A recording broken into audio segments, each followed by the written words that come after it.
ಚಿತ್ರದುರ್ಗದ ರೇಣುಕಾಸ್ವಾಮಿ ಕೊಲೆ ಕೇಸ್ಗೆ ಸಂಬಂಧಪಟ್ಟಂತೆ ಪವಿತ್ರ ಗೌಡ ಅವರು ಪರಪ್ಪನ ಅಗ್ರಹಾರ ಜೈಲಲ್ಲಿದ್ದಾರೆ. ಕೊಲೆ ಆರೋಪಿ ಪವಿತ್ರ ಗೌಡಗೆ ಮನೆಯೂಟನ ಅಥವಾ ಜೈಲೂಟನೇ ಫಿಕ್ಸ್ ಆಗತ್ತಾ?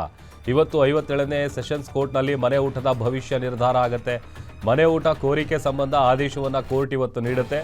ಪವಿತ್ರ ಗೌಡ ಮನೆಯೂಟವನ್ನು ಪ್ರಶ್ನಿಸಿ ಮೇಲ್ಮನವಿಯನ್ನ ಜೈಲಾಧಿಕಾರಿಗಳು ಸಲ್ಲಿಸಿದ್ರು. ವಾದ ಪ್ರತಿವಾದವನ್ನು ಆಲಿಸಿ ಆದೇಶವನ್ನು ಸೆಷನ್ಸ್ ಕೋರ್ಟ್ ಕಾಯ್ದಿರಿಸಿತ್ತು. ಇವತ್ತು ಅವರಿಗೆ ಮನೆಯೂಟ ಸಿಗುತ್ತಾ ಅಥವಾ ಜೈಲೂಟನೇ ಫಿಕ್ಸ್ ಆಗುತ್ತಾ ಅನ್ನುವಂತಹ ಪ್ರಶ್ನೆಗೆ ಉತ್ತರ ಸಿಗುತ್ತೆ. ಸೆಷನ್ಸ್ ಕೋರ್ಟ್ ಈ ಒಂದು ಆದೇಶವನ್ನು ಕಾಯ್ದಿರಿಸಿತ್ತು ಇವತ್ತಿಗೆ.